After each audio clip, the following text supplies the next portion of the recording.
ರಾಜ್ಯದಲ್ಲಿ ಈಗ ಜಾತಿ ಗಣತಿ ವಿಚಾರಕ್ಕೆ ಸಂಬಂಧಪಟ್ಟಂತೆ ದೊಡ್ಡ ಮಟ್ಟದ ಜಟಾಪಟಿ ಆಗ್ತಾ ಇದೆ. ಒಂದ್ ಕಡೆ ವರಿಷ್ಠರು ತಾಕೀತ್ ಮಾಡಿದ್ದಾರೆ ಸಿಎಂ ಸಿದ್ದರಾಮಯ್ಯನವರಿಗೆ ಮರು ಸರ್ವೆ ಮಾಡಬೇಕು ಅಂತ.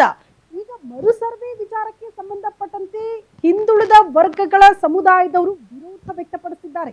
ಇದೇ ವಿಚಾರಕ್ಕೆ ಸಂಬಂಧಪಟ್ಟಂತೆ ಅತಿ ದೊಡ್ಡ ಹೋರಾಟ ಮಾಡ್ತೀವಿ ಅನ್ನುವಂತಹ ಎಚ್ಚರಿಕೆಯನ್ನ ಕೂಡ ಕೊಟ್ಟಿದ್ದಾರೆ. ಹಾಗಾಗಿ ಸಿಎಂ ಸಿದ್ದರಾಮಯ್ಯನವರು ಈಗ ಅಡಕತ್ತರೆಯಲ್ಲಿ ಸಿಲುಕಾಕಿಕೊಂಡಿದ್ದಾರೆ.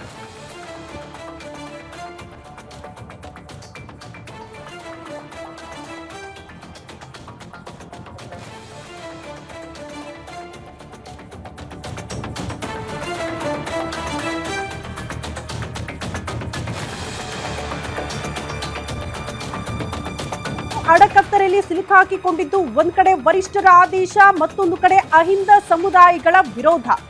ಏನಾಗುತ್ತೆ, ಏನ್ ಮಾಡ್ತಾರೆ ಜಾತಿ ಗಣತಿ ವಿಚಾರಕ್ಕೆ ಸಂಬಂಧಪಟ್ಟಂತೆ ಅನ್ನೋದೇ ಸದ್ಯ ಇರುವ ಕುತೂಹಲ. ಅಹಿಂದ ನಾಯಕರು ಜೂನ್ 19ಕ್ಕೆ ಒಂದು ಡೆಡ್ ಲೈನ್ ಕೊಟ್ಟಿದ್ದಾರೆ.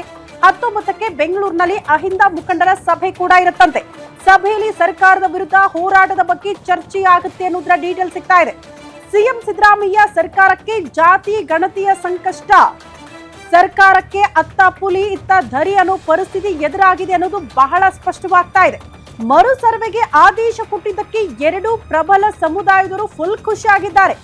ನಾವು ಅನ್ಕೊಂಡಂತೆ ಆಯ್ತು, ವರಿಷ್ಠರು ತಾಕೀತು ಮಾಡಿದ್ರು, ಮರು ಸರ್ವೆ ಆಗತ್ತೆ, ವೈಜ್ಞಾನಿಕವಾಗಿ ಆಗ್ಲಿ ಅಂತೆಲ್ಲ ಖುಷಿ ಹಾಕಿದ್ದಾರೆ. ಆದ್ರೆ ಈಗಿರುವಂತಹ ವರದಿ ಬೇಡ ಅಂತ ವರಿಷ್ಠರು ಹೇಳಿದ ತಕ್ಷಣ, ಮರು ಸರ್ವೆ ಮಾಡಿ ಅಂತ ಹೇಳಿದ ತಕ್ಷಣ ಈಗ ಅಹಿಂದ ನಾಯಕರು ಆಕ್ರೋಶ ವ್ಯಕ್ತಪಡಿಸಿದ್ದಾರೆ.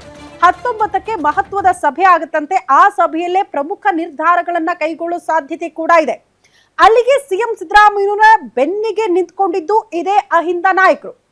ಅವರ ಜೊತೆಗೆ ಇದ್ದಿದ್ದು ಅಹಿಂದ ನಾಯಕರು, ಅವರ ಶಕ್ತಿನೇ ಅಹಿಂದ ಅಂತ ಹೇಳ್ತಾ ಇದ್ರು. ಬಟ್ ಈಗ ಸಿದ್ದರಾಮಯ್ಯನವ್ರಿಗೆ ಅದೇ ಮಾರಕ ಆಗ್ತಾ ಇದೆಯಾ ಜಾತಿ ಗಣತಿಯ ವಿಚಾರಕ್ಕೆ ಸಂಬಂಧಪಟ್ಟಂತೆ? ಇಂಥದ್ದೊಂದು ಪ್ರಶ್ನೆ ಕಾಡತೊಡಗಿದೆ.